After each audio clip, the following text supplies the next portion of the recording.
Wow, good evening, professional colleagues, our friends of ICAN. Of course, you're welcome again to another episode of ICAN On Air. I'm Tosin Akinwumi, FCA, and I'm here with my lovely brother, Blessing Isijolai. And today, the 25th day of the month of September 2025, we are here looking at another contemporary topic, Nigeria's Insurance Industrial Reform Act 2025. Bishop, you're welcome on the show. Yes, good evening, Tosin, and good evening, professional colleagues, friends of Chartered Accountant world over. Welcome to another interesting edition of ICAN On Air. What a delight and what a lovely Thursday evening from here, from my end. Good evening. Okay, and of course, we brought in a very senior professional colleague and enigma in the insurance industry to speak on the topic for today, Nigeria's Insurance Industrial Reform Act 2025. Of course, the Director General and CEO of the Nigerian Insurers Association, Mrs. Bola Odukale, is our guest on the show today, and we'll be speaking on the Nigeria's Insurance Industrial Reform Act 2025. I'm sure you are ready to be part of this conversation today. Let's quickly go and take some commercials. We'll be back in the studio to continue with the program. Don't go away. Stay tuned.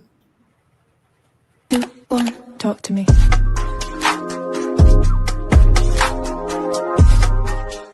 My name is Olusesan Okwade, FCA, popularly called MCEZ, General Manager Operations at Adroit Metering Services Limited. I've been attending conferences since 2012 and has assisted my professional growth with some of great topics I've listened to from seasoned professionals, and it has given me international recognition as an energy analyst and also a comparer based on the network I've been able to galvanize in all the conferences I have attended. This year's conference is unique because it's the 55th edition and it coincides with the 60th anniversary of our great institute. We have a lineup of activities that have been put together across generations from the baby boomers to the Gen Alpha. I will be attending the 55th annual accountant conference and I look forward at connecting with you at Abuja come October. Don't miss out. Register today for a world-class conference.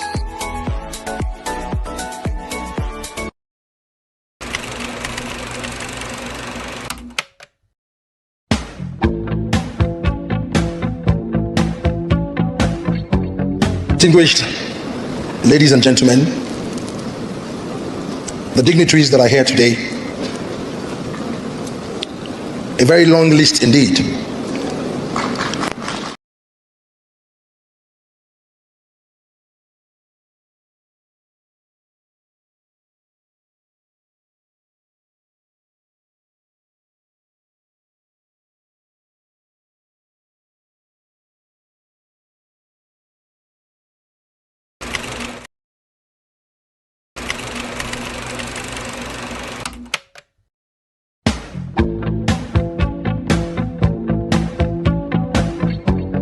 Distinguished ladies and gentlemen, the dignitaries that are here today, a very long list indeed.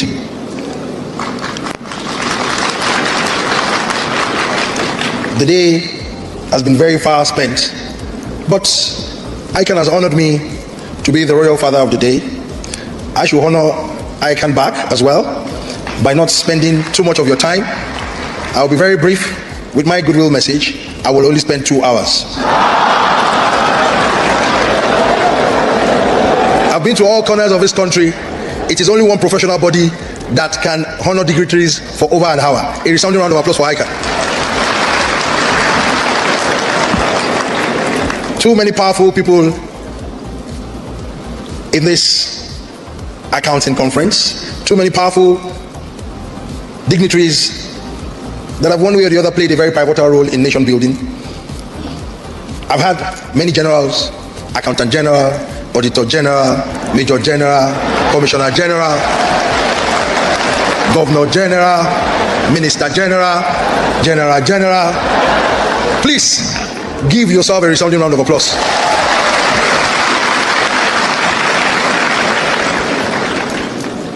I have to make my speech very light because we have been seated and we've been listening to all the positive contribution of all the speakers.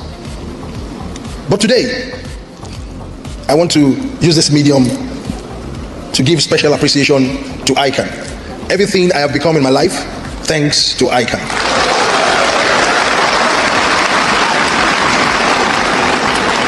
The most formative period of my life that I will never forget for the rest of my life, thanks to ICAN. I started out at a very young age. My greatest aspiration to be a chartered accountant before age 21. I started from accounting technician scheme set up by one of the past presidents, late Balogun Midiora. I was one of the qualified associates for the scheme, and I went on and on to those days of almighty failure in one, failure in all.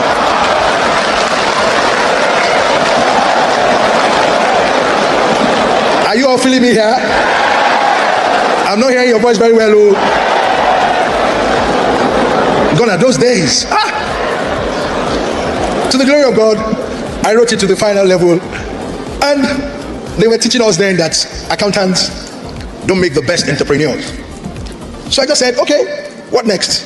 After this final exam, I said, all along, I just want to be an entrepreneur. I just fired off. I started a business, and to the glory of God, everything I learned from ICAN made me to what I am today. All the way to becoming a serial entrepreneur, and I use my accounting background to put a very good structure around my business, and lo and behold, the king is in front of you today as a royal father.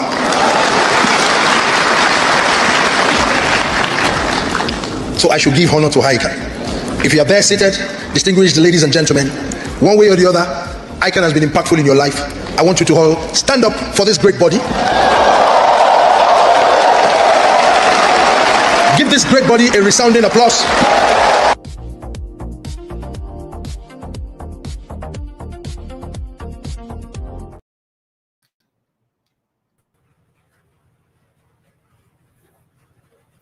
Wow. Are you feeling me there? Blessing. Are you Man, feeling me? I'm feeling you big time. That's nostalgic. Exactly. That's memorable. Exactly. And that is the honor of Ife talking about our beloved institute, the Institute of Chartered Accountants of Nigeria. Now that we are even celebrating the 60th anniversary, which coincides with the 55th Annual Accountants Conference, of course, it's time for us all to be part of that memorable conference. Please, let's be there. Have you registered? Physical or virtual? Of course, you must just be in that conference. Young accountants, you are not left behind. We also have your category to queue into the forthcoming AAC. And if you have registered, physical participant, have you booked your ticket? Have you booked your flight? So you could be in Abuja come October 6th. Then have you collected your materials? Because now materials are now being shared in Lagos, in Abuja, and across. Please ensure you go and get your materials and be ready for the forthcoming AAC. Bishop, what do you have for us? Yes, very importantly, it's also important to ask if you have made your reservation, your hotel accommodation, and you've made your reservation, because truthfully, This conference is going to be loud. It's going to be epoch. It's going to be one of those conferences you don't want to miss in a hurry. And so I encourage everyone out there who is still dilly-dallying, who is still thinking, should I not? This is a conference not to miss. This is a conference not to miss. And on that note, I welcome our special guest to the studio, Mrs. Bola Odukale, a distinguished and reputable professional and the DG CEO of Nigerian Insurers Association. You're welcome, madam. Thank you very much. Good evening. It's my pleasure. Good evening, Mike. Good evening, Mike. It's a pleasure to have you in the studio today. Let me quickly take the brief profile of our guest on the show today. Bola Odukale is an astute professional with over 30 years of experience spanning across the insurance industry. She is a 1989 graduate of economics from OAU, Ile-Ife, Osun State, Nigeria. She also has a master's degree in business admin from Lagos State University, Ojo, Lagos. She is an associate of the Insurance Institute of Nigeria and the Nigerian Council of Registered Insurance Brokers. Of course, she was appointed in May 2024 as Director General and CEO of the Nigerian Insurers Association, an umbrella organization for all insurance and reinsurance companies in Nigeria. Once again, it is our pleasure to welcome Mrs. Bola Odukale to ICAN On Air today. You're welcome once again, madam. Thank you very much. It's my pleasure indeed to be here today. Thank you for inviting me. Thank you. You're welcome, man. So today we are discussing something that is actually your own bread and butter.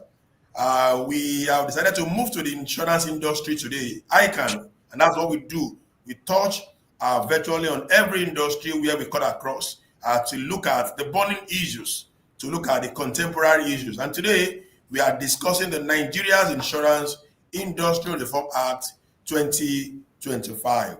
And having you as our guest on the show today is a privilege so that our members can actually share from your wealth of experience. So let's start this way. As the popular saying goes, that insurance is the embodiment of preparedness, offering a safety net when life takes an unexpected turn. As such, there is so much ignorance about insurance in our society today. So in simple terms, what is insurance? And what are the kinds or key classifications that should be known about insurance? Okay, thank you very much once again. It's indeed my pleasure to be here today and share, insights with us. So simply saying, insurance is a financial protection or risk transfer mechanism through which an individual or a corporate organization is able to transfer the potential loss that they may suffer to an insurance company. That's just simply saying. It's just the ability to transfer your potential losses, those things that you think you can lose in the event of certain occurrences. You are just able to transfer that risk or such losses to an insurance company. Just as simple as that. Wow, transference of risk. Amazing. The insurance industry, being a global industry, has positive relationships with all aspects of human activities. We would like to get an overview of the Nigerian insurance industry. How does it operate? What are the divisions and how does it compare itself with itself, especially with insurance industries of developed economies? I would like to have an overview of that. Okay, so the insurance industry in Nigeria, for example, to start with, is a big industry. We've come a long way over the years. And of course, we have different arms of the industry. Let me start by saying that. You have what we call the insurance brokers, and we'll have the core insurance, practitioners themselves, the insurance operators themselves. Then, of course, you have the reinsurance. Those are the ones that take up the risk, trying to in terms of trying to spread risk. So the operators, the core operators, are able to transfer their risk to the reinsurers. So then, of course, we have the ILAN. That's another arm of the industry, where we have the loss adjusters. They are a part of the value chain of the industry. Then we also have the ARIAN. That's the association of smaller providers, those who transact in the retail business arm of the industry. They have an association as well that takes care of them. So all of these arms of the industry will work together to ensure that we're able to provide cover for the various risks that outside us there, that the insuring public there is able to access, for the various risks that they are open to, and they are able to access insurance at every point in time. For example, the brokers, they are the middlemen.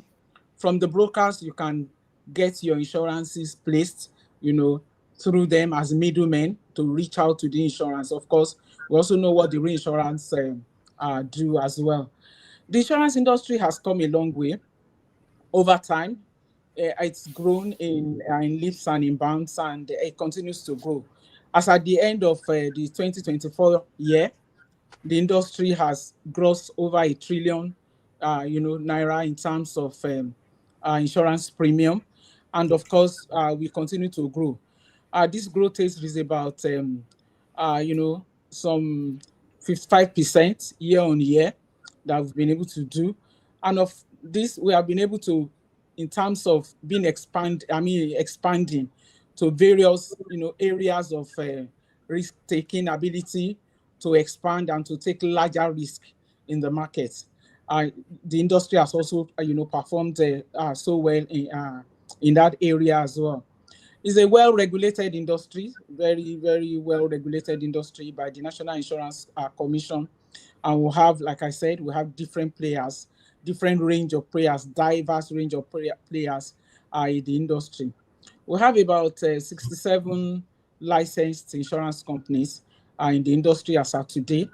And of course, because of the various aspects of risk we're able to carry, we have the life, those who provide life cover, the life insurance companies. We also have those who do the general business. We have those who also do, health insurance is also part of, what we are able to provide in the industry. Then, of course, we have the reinsurance firms. We have about 3 of the reinsurance firms. We also have Takafu companies, what we call Takafu companies. Takafu is a special part of, special aspect of insurance cover. We have the Takafu companies. We have the micro insurance companies as well. So we've come a long way, and there's been a lot of, diversification in terms of product within the industry. The market is, like I said, is segmented into life. And of course, we have those who provide life and individual life. We have the health, we have the general business, and that. Then, in fact, with regards to how has it fared with, competitors outside there, and of course, with the global insurance market, it's been quite a challenge, but it's an industry that has a lot of opportunities, I dare say. Our share, the fact that we are a heavily populated nation, our share population in itself provides a lot of opportunity, for this industry. And that's why you will see players coming from other parts of Africa and outside, to play in the Nigerian insurance industry, because our population in itself is an advantage for us, especially when you talk of retail products, is a huge advantage. The only problem we then have is our ability to reach out there and to deepen our insurance and to get the insuring public to really see the value in insurance. And that's the area we've been, working on in terms of ability to continue to project the value of insurance and ability to get the insuring public more and more enlightened and informed about what insurance can do for them. And this is one of the things that the new NERA, the Act, has also helped to do, in recent times. Thank you. Thank you very much, Madam, for that overview of the Nigerian insurance industry. Yeah. But my concern is that regardless of that overview, talking about the arms of the industry, the players in the industry, and all that, there is still an issue of what we call ignorance. Many people not still knowing about insurance in Nigeria, or not actually having cover. As such, even in February this year, when the executive members of the Nigerian Association of Insurance and Pension Editors paid you a courtesy visit in Lagos, you said, and I quote, that a lot of people don't claim the kind of ignorance about the banking sector like they claim about the insurance sector. So why is there such high level of ignorance about the insurance sector, and what exactly is the way forward? Okay, thank you. So there's a whole lot about the insurance sector that gives room to, for the kind of ignorance we seem to have. Number one, I agree. Indeed, we still need to do more as insurance practitioners in terms of enlightenment, public enlightenment, of not just the fact that there is an industry called insurance, but the fact that insurance in itself creates value, for an average person. So I did say then that it's not an average Nigerian has heard the word insurance before. They know insurance. They know there's something called insurance. But can they see the value? Do they know that there's value in having insurance? For example, does an average person see a value in having a motor insurance? Or do they just see it as, okay, they say we should take it so that the police will not harass us on the way, and we'll take this? Or they see it as, it is something that creates value for me. It's something that helps to protect me, and also protect any liability that I may have to somebody else outside there. So I think that's where the problem is. The ability to understand the value that insurance brings to an average person in the various formats is what the problem is. And that is what we will need to continue to project. Having insurance gives you value. It gives value to those liabilities that you may incur. It gives value to you as an individual yourself. It can help you plan your life. It can help you do some financial planning. It can help you take up the risk that you are exposed to. I think that is something we need to continue to project. And that's one of the areas that I see. The more of that, then, of course, is to continue to create products that meet the average individual, that can speak to the need of an average individual, an average, insuring public outside there. I think that will continue to help us. The more we talk about insurance and we talk about the value that is created in insurance, I know that the better. Then, of course, as all of this happen, and we're also able to meet up with obligations as and when due. That's also something that we'll continue to have to project outside there. And when we do, we would have to continue to project the fact that insurance pay claims. A lot of people will say insurance, they don't pay claims. But when you ask them, have you ever had any insurance before? You see that this individual has never had insurance before. But all you hear is that insurance will not pay claims.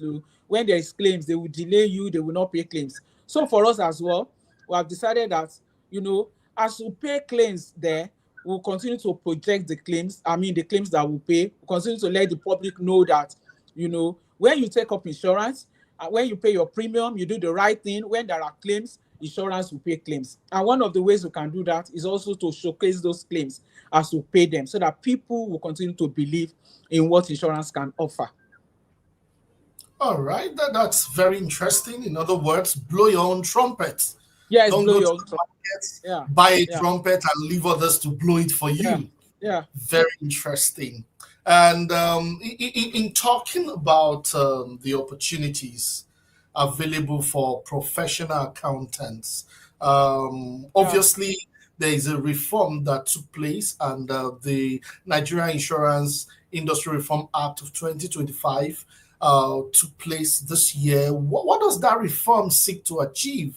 What are its key objectives, and how does that differ from the previous regulation? What's new? Okay.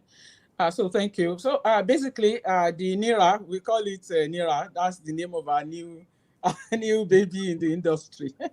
We call it NIRA. Basically, this act seeks to achieve the purpose of promoting financial stability, of the operators within the industry.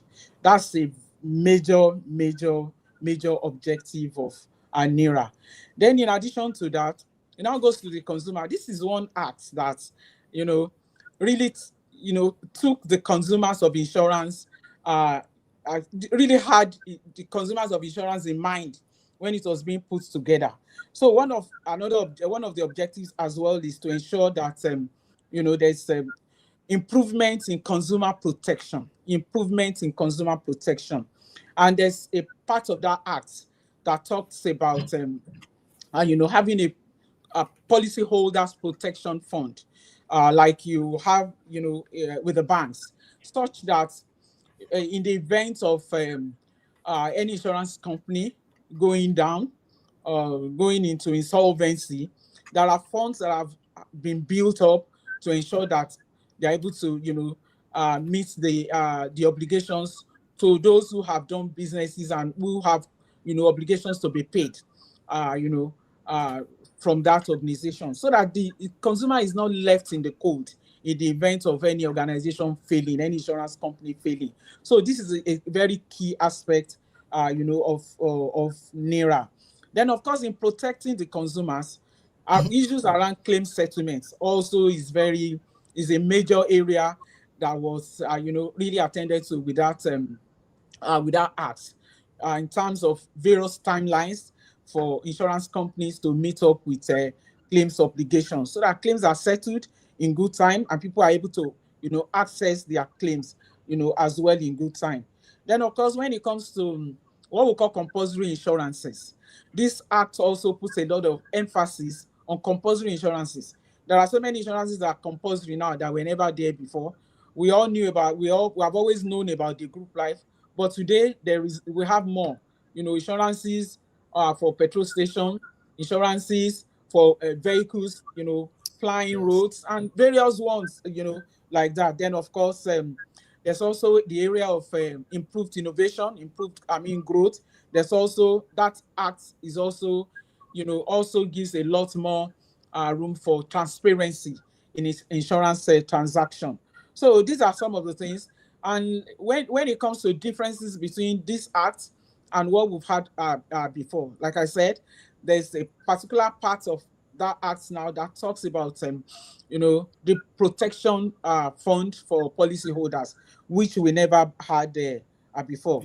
Then, of course, now we talk of, in terms of capitalization, we talk of risk-based capitalization, such that we are going to have a very stable industry, strong companies to deal with, strong organizations that will be able to meet with obligations from time to time.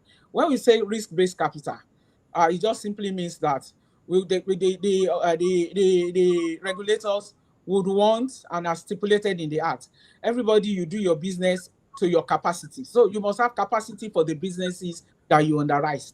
You must have capacity. So it's not just about even just the capital in itself, but whatever business you are undertaking, you must have capital that can meet up to the level of the risk that you are carrying. So for somebody who wants to do more of motor insurance businesses, your capital is not going to be the capital that somebody who is going to write aviation would have. So because it is risk-based capital or the minimum capital, whichever is higher. So this gives room for the fact that we are having an industry that is stronger, that is more financially stable, and that can meet obligations from time to time. So it's a very beautiful one for the industry. And I know that this will continue to help the growth of the industry and the stability of the industry, and also help to ensure that, when you do business with insurance, you can go to bed. You are sure that when your obligations arise, you have an industry, you have an insurance company that you can always lean on, from time to time. And of course, there are stringent timelines, like I said, for claim settlement in this new act. And that continues to protect the interest of the policyholders. Wow, wow, wow. Great objectives, great inclusions, and especially that last line, stringent timelines for claim settlement. That caught my attention. That's a very good one. Well done, man. Thank you. Since today's topic is more like a two sides, so as we're looking at the Nigerian Insurance Industry Reform Act 2025, we're also looking at the opportunities for professional accountants.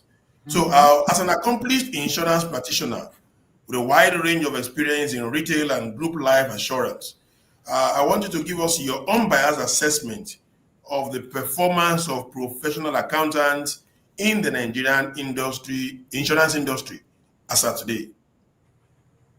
Okay, so we have a whole lot of them in our industry, and even today there's an ICAN chapter of the Nigerian Insurers Association to show you, how valuable the professional accountants have been amongst us.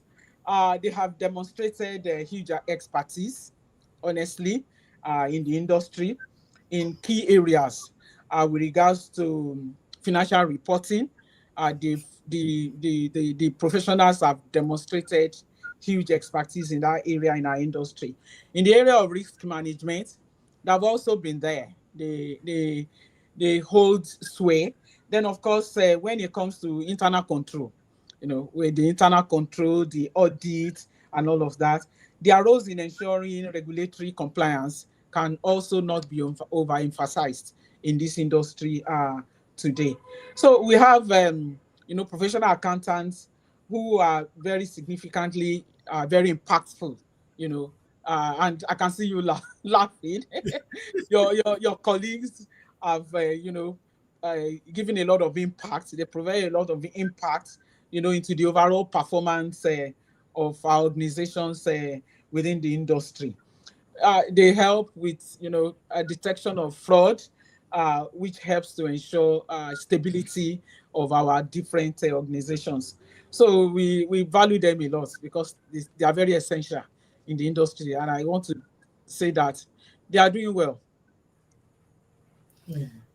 Thank you very much for the assessment. Thank you so very much. Yes, I was there at that inauguration of the NIA chapter, where Dr. Emmanuel Otitolaye, FCA, became the pioneer chairman. Yes, I was even the compere on at that event.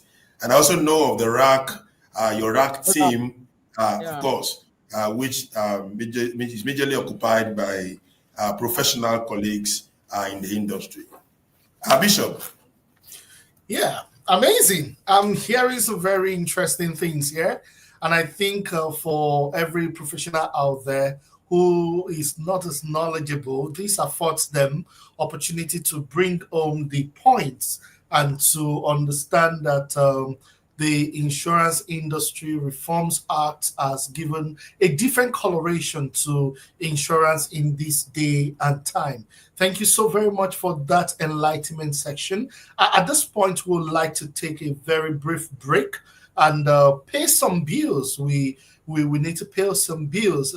However, it's also still important that we underscore to our audience the necessity of being a part of the forthcoming annual accountant conference. And on that note, we'll be taking a very short break while we take one of the adverts for that. We'll be right back to also check online some of the comments our live participants have and some contributions. And we know that the flow, we've entered into a cruising altitude and the cruising level is at a high frequency, but permits us to step on the pedal and take a break at this point. We'll be right back. Don't touch that dial. It's still ICAN on Air. We'll be right back. Give us a few minutes. Thank you so very much. Let's take a short break at this time.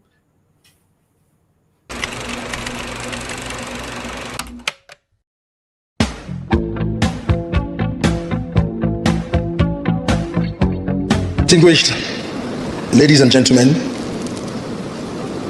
the dignitaries that are here today, a very long list indeed.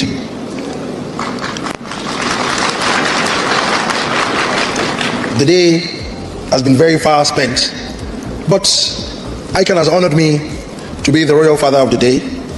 I should honor ICAN back as well by not spending too much of your time. I'll be very brief with my Goodwill message. I will only spend 2 hours. I've been to all corners of this country. It is only one professional body that can honor dignitaries for over an hour. A resounding round of applause for ICAN. Too many powerful people in this accounting conference, too many powerful dignitaries that have one way or the other played a very pivotal role in nation building. I've had many generals, accountant general, auditor general, major general, commissioner general, governor general, minister general, general. Please give yourself a resounding round of applause.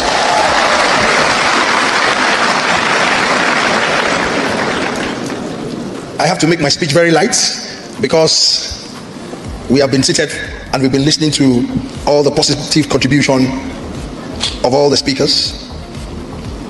But today, I want to use this medium to give special appreciation to ICAN. Everything I have become in my life, thanks to ICAN.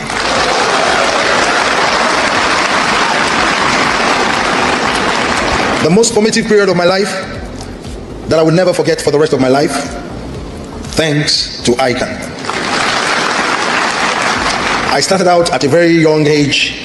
My greatest aspiration to be a chartered accountant before age 21. I started from accounting technician scheme set up by one of the past presidents, late Balogun Midiora. I was one of the qualified associates for the scheme, and I went on and on to those days of almighty failure in one, failure in all.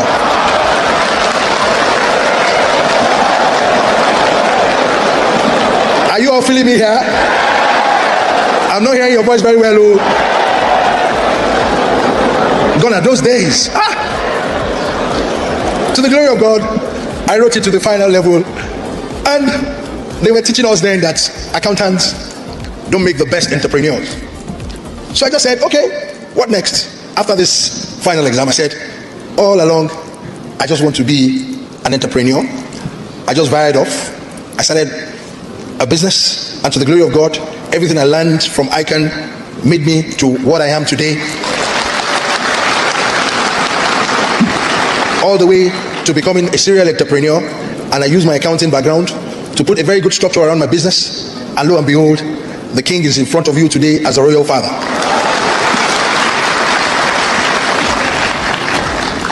So I should give honor to ICAN. If you are there seated, distinguished ladies and gentlemen, one way or the other, ICAN has been impactful in your life.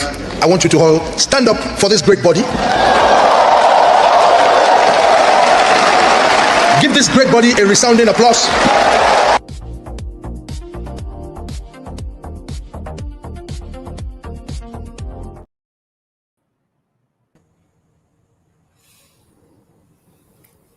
All right, you are welcome back to ICAN On Air, and we are still here with the DG CEO of the Nigerian Insurers Association, Mrs. Bola Odukale.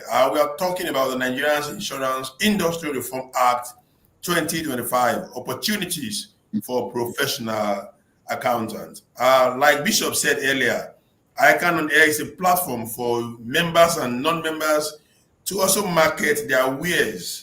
The reach of this program is global, and of course, it is not expensive. So see us, meet us, let us bring your business to a very global reach.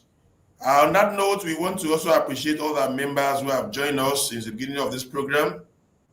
Simon Edo Gabriel from Nasarawa, Nsika Metim Ekere, Endowment Obobase, all the way from Abuja, Okikioluwa Daramola Olabanji from Lekki, Yusuf Adebisi Oluwasheye, thank you for being part of this program. Sede Ola, thank you. Uche Hibe, you're welcome. Toyosi Abayomi from Arepo in Ogun State, thank you for being part of this show. Muiwa Deleke, we cite you. Nimota Modupe, you are well recognized. Cosmas Obiora, Iloegbona, thank you for being part of this show. Fumi Amao, Bola Odukale, and a whole lot of others who have joined us on this program. Madam, once again, you're welcome to the second part of this show. Thank you very much. Thank you. Okay, so moving along, last July, while responding to an investigation by the House of Representatives Committee on Capital Markets and Institutions on alleged financial infractions involving the companies of some of your members, you were quoted to have said that it is vital to ensure that legislative oversight does not encroach on the independence of statutory regulators or undermine due process. My question to you is, what exactly were you trying to check or guide against in this your message? It's just as simple as you have said this. Just to be sure that the legislators were acting within the powers of the law. That's and because we also have that case, before the law courts. So it's not something I really want to talk about. But it's just to ensure that whatever it is they are doing is within the ambit of the law, that they are not, getting out of what they should do. Just as simple as that. Okay. But I wouldn't want to make much comments because. Well noted. That's very understanding. Yeah. Bishop. Yes, very sensitive one there, right? I would like to take a question from one of our audience, and I would like to take the question of Bola Odukale. She has an experience, and I think it would be a good platform to be able to speak to that experience. She said, I suffer big time in the hands of handlers of Standard Alliance Insurance Company. My policy expired about 4 years ago, yet I did not receive the final payment till date. How do I seek redress? They are just tossing me here and there. How can someone of this nature get redress for what is due her? Okay. So thank you very much. And I also want to, I also want to try to express understanding with that individual. That is not what we are as an industry. But I would say that we know that in recent times, a few of us we've had a few, challenges within the industry, and those challenges are, be well handled now. So I would say you can reach out to us, to NIA, and we can work with you to speed up whatever it is that are the obligations owed you by Standard Alliance. Standard Alliance is still existing in the industry, and they are there, and I'm sure they will be willing to engage with you. But you can reach out to us in NIA. We are located at 42 Sakatinumbu Street on Victoria Island, and I will make for some phones available to you as well, through which you can, reach out to us, and we can then sit with you together to ensure that you're able to sort out whatever issues you have with Standard Alliance. Thank you. All right, thank you so very much, Tosin. Over to you. Okay, Bishop, let's continue with the audience question for now, since we've started with it. Yes. Good. Madam, there's another question over here from Shokunbi Babatunde, and a bit of a long one, and I'll try to quickly read that. As a practitioner taking PII Professional Insurance Indemnity Scheme against any liability on audit and assurance, and there's a liability in which insurance company are yet to indemnify the professional, usually accountants, auditors, and the clients, the practitioner, usually the client now is either an accountant and an auditor, threatens court litigation or promise reporting the action to the practitioner or to ICAN. What action should such practitioner do if such a matter arises? What action should such a practitioner take if such a matter arises? Honestly, I was trying to read to connect the lines of those questions. This individual has a professional indemnity cover. Is that what he or she is saying? IT, help us project the question. Yes, thank you. Thank you. Yeah. The professional has an indemnity scheme against liability on his public insurance, and now there's a liability in which the insurance company is yet to indemnify the practitioner. Now, I think there's a threatened court litigation, and the client now is now on the receiving side because of this action. And what action should that professional take against the insurance company that has not performed the obligation expected of them? Okay. So this is either a case of whether there's a delay in meeting up with the obligations, or whether there's a repudiation. He has not mentioned what the problem is, why the insurance company has not paid. Is it that there's any issue in terms of the policy in itself? Because usually when your policies are well put in place, your premiums are paid, and all the terms and conditions of the policies are abided with, you shouldn't have any problems with your claims payment. So I think what you should do is to still get across to your insurance company and let them know the exact situation that is on ground. Because if it's a case of delay in paying the claims, and you have cases in court over this particular obligation, then that would not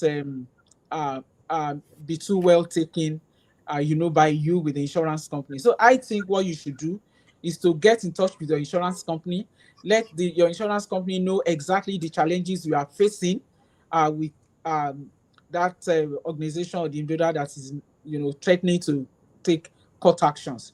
Because at the end of the day, if court actions are taken just because the insurance company has not paid your claims and when there are no issues, that would also affect the insurance company. So I'm sure when they know, I'm sure those claims will be expedited, especially if there are no issues as far as the validity of the claim is concerned. So you have not told us whether you had issues with the validity of the claim, or it's just some form of delay in the entire process. So I think it's still your insurance company you should talk to and let them know the situation of things. If you're having problems with your insurance company, like I said, you can always reach out to us in NIA. Would always be within, just cover the breach, and in terms of between you and your insurance company, to know what is going on, why your claims has not been paid. So you can actually reach out to us if you know you have a bona fide claim that has not been honored by your insurance company, and we can know what the issues are and wade into the matter. Okay. So Samuel, maybe a last one, you could quickly just speak to this. Samuel is saying, in the new act, is it covering HMO insurance? Does the new act cover HMO insurance? Is there a channel to escalate issues with assessing care with HMO while under an active plan? Okay, so this is not HMO. The act is Insurance Act, not HMO. HMO has a different. They have a different regulator, that you can reach out to. The Insurance Act covers you for insurances that you take for life, for individual life businesses. There could be extension for health insurance under it, but this is not the HMO. So the HMO has a different regulator, and the laws of the laws that regulate that industry is not the NGR, the current NGR. All right. Thank you very much, madam, for that clarification and for your detailed responses to the questions, particularly for also making your your office opened to our members to either pay a visit or put a phone across for necessary clarification. Thank you very much. Moving along on the course of the program on the topic, Nigeria's Insurance Industry Reform Act 2025, opportunities for professional accountants. Yeah. So my next question to you, ma'am, what new roles or opportunities has the Nigerian Insurance Industry Reform Act 2025 created or brought for insurance practitioners and professional accountants? Okay. Thank you. Now that we are talking of recapitalization, there's going to be a whole lot of work, to be done, in time to go through the process of recapitalization. So now there's a whole lot of opportunities for accountants who are very good, who have, a lot of financial planning skill, ability to, analyze financial reports. The accountants who have skills in the area of, in the area of financing is also, a very big opportunity for them. And we have a lot of them who are already reaching out to us in NIA, wanting to work with our member companies. So this is a season where you have the analysts who are able to put funds together as well, raise funds. Accountants who are able to, who are financially, who have expertise in ability to raise funds and ability to source for funds as far as recapitalization is concerned. Is a huge opportunity for them out in the market there to also show their expertise and show their skills at this point in time. So I think these are areas, if we have people who have those skills, it will be very very hands-on for them at this point in time.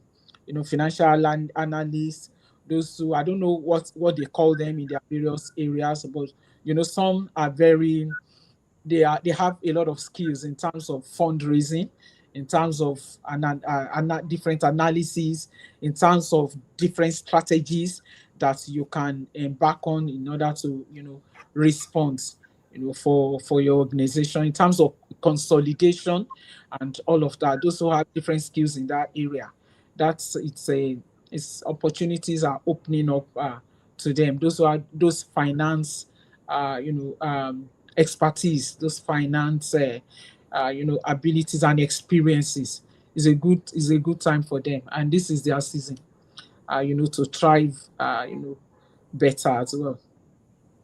Okay, in line with that, then, in addition to what you just said with respect to those people filling in those gaps, what are the practical and professional challenges that the Nigerian insurance industry is facing, and how can that be mitigated in addition to the ones that you've just listed?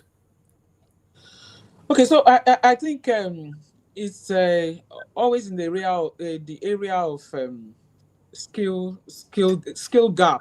There's still a lot of knowledge gap, a lot of skill gaps, in amongst the professionals, and I think that is an area every professional needs to look into, to continue to update themselves, to continue to fill the gaps in terms of skills, both the professional skills and the soft skills, as well. We have accountants in organizations who may not really know much about what is going on in that organization, other than the fact that they are just financial accountants. What happens in the area of product knowledge, of the organization that you are working in? What happens in the area of actuarial ability to interpret actuarial reports? So these are knowledge gaps that professionals need to continue to upskill from time to time. What happens in the area of financial planning skills that we need as professionals? These are areas that I think professionals need to continue to upskill. Ability to assess risk as well, risk assessment competencies of professionals. These are very important when you work in an industry, in insurance industry, not just about being able to punch the figures and read financial, and read the financials, but ability to also have, to analyze the performance of your organization from time to time are areas that I think, we have gaps, and beyond just reporting accountants, so that you are not just a reporting accountant. You also need to develop better skills. In the industry, we talk of actuarial Exactly. value. Is an average chartered accountant should be able to pick an actual report and analyze it and assess the risk of that organization, and you are able to you are able to get informed in such a way that you can also the organization can take informed decision because of your inputs from being able to assess things within the system, just beyond just financial reporting alone. So I think those areas are areas where there are gaps, and I think we should look into those areas so that we can be 360 degrees Focus. professionals, 360, yeah, 360-degree professionals in the insurance industry. Thank you. Exactly. Thank you very much, madam. In closing, because our time is fast spent, ICAN is always open to ideas that would positively advance the growth of its members, the accountancy profession, and the global business environment. So what is your advice to ICAN members who are willing to explore the opportunities that the Nigerian Insurance Industry Reform Act 2025 will offer? So, like I said, we should continue to learn. Life is all about learning. We continue to learn, unlearn, and learn. So I think one major thing is professional accountants must continue to learn. We won't say this is NIRA, it's just for the insurance people. So our professionals within our industry, by now, we expect that they should have dissected that act in itself, and they see areas that indeed, they can be of a lot of value to the organizations that they are serving. So continuous learning is important. Continuous upskilling is important. Continuous exposure is important of our minds. Is very important for us to be relevant. Continue to stay relevant in the insurance industry. So I know a lot of your members, chartered accountants in the insurance industry, who are eggheads. I must tell you, that I'm always proud of. When you are looking for them, they are there. They can speak into virtually all areas of the industry.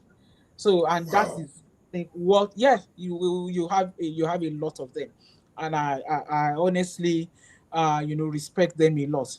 But that's an area they should continue to, grow in, continue to learn self-development at every level, continuous learning, continuous knowledge, acquisition is key so that they remain relevant. They continue to remain relevant in the Nigerian insurance industry. And like I said, the Act provides a lot of opportunities for accountants now. So, and they must not be left behind. They are key to our organizations, like I said earlier on, in terms of all of the areas that, they provide their skills, and they should ensure that that learning is continuous. We can't afford to say we've gotten to a point where, we plateaued. So that's it. Thank you. Wow, wow, wow, wow. That's great. That's great. Thank you very much, madam. It's been a very lovely time with you on this show today. We want to say a very big thank you to a distinguished and reputable professional, the Director General and Chief Executive Officer of the Nigerian Insurance Association, Mrs. Bola Odukale. for coming on the show today and sharing your wealth of experience with our members and friends of the Institute. On behalf of the producers of this program and the editorial team and our viewers across the globe, we appreciate your time and effort. And we hope that when next we call on you, you will hearken to our call. Thank you very much, madam. Thank you. Thank you very much. It's indeed my pleasure being here today. Thank you. Thank you very much, madam. Yeah. Do have a lovely evening, ma'am. Thank you. Have a lovely evening too. Bye. Thank you. Bye. Bye. Oh, yeah, Bishop, let's quickly take some announcement on the show before we call it a night. Okay, thank you so very much for joining us this evening. There are a couple of announcements I'll quickly run through. As a matter of fact, because of our time, I will have to increase my speed. If you're looking for an opportunity to boost the visibility of your brand, please think of ICAN On Air. We're open for advert placement, and for all enquiries, please reach out to the number 0708 135 0446. 0708 135 0446. Alternatively, 0703 0326859. 0703 0326859. Also to note, if you've not picked up your materials, your conference materials, they're available for pickup at the Ebute Metta, Amuwa Odofin, and Abuja. So if you're in Lagos, you can visit the Ebute Metta office, the Amuwa Odofin, including the Victoria Island office. And if you're in Abuja, you can pick this up from 9 a.m. to 4:30 p.m. Mondays through Fridays. For those who would elect to pick it up at the conference venue, do not forget to come along with your completed conference registration form. And also do not forget that it's all in the air, AAC buzzing with ideas, solution, and unforgettable connection. The date remains the 6th of October to the 10th of October 2025 at the Bola Tinubu International Conference Center, Abuja. The theme remains building resilience, aligning reforms of Nigeria's development. Please take note of that. And for those who have siblings and colleagues and children and friends that are thinking of registering for the November diet of the professional exam, it's still officially open. Registration closes on Thursday, November 13th, 2025. Late registration will attract a penalty fee of 5,000 naira. Remember that all payments must be made strictly online, either through Pay Direct at the commercial bank. Pay Direct at the commercial bank is no more accepted. Go online, make your payment, sit for the exam. And also do not forget that ICAN is ready to welcome its newest member, and you're invited to you're invited to be a part of that as it takes place on the 11th of November, Tuesday, 2025. We're talking about the 76th induction ceremony of ICAN members. And please take note that event is a 2-day event. The first day is on Tuesday, 11th November 2025, orientation for inductees only. And on Wednesday, November 12th, 2025, membership admission. Inductees and their guests are welcome.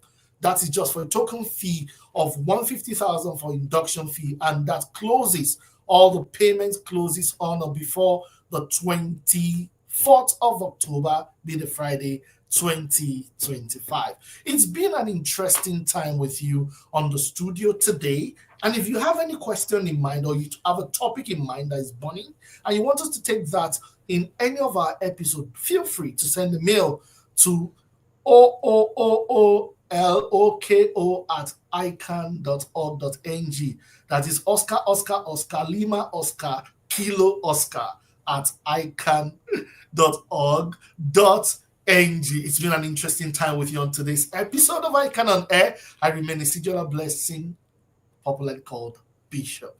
Thank you for being a part of this. Over to you, Tosin, as we sign out for today. Of course, I'm glad to inform our viewers across the globe that the next episode of ICAN On Air would happen live in Abuja, of course, when the conference would have started. And that is the show for today. I want to thank you for being part of this great episode. Till we come your way again with another guest, another topical issue, we encourage you to stay safe and stay sound. I'm Tosin Yakinomi, FCA, saying thank you for watching and bye for now. Bye.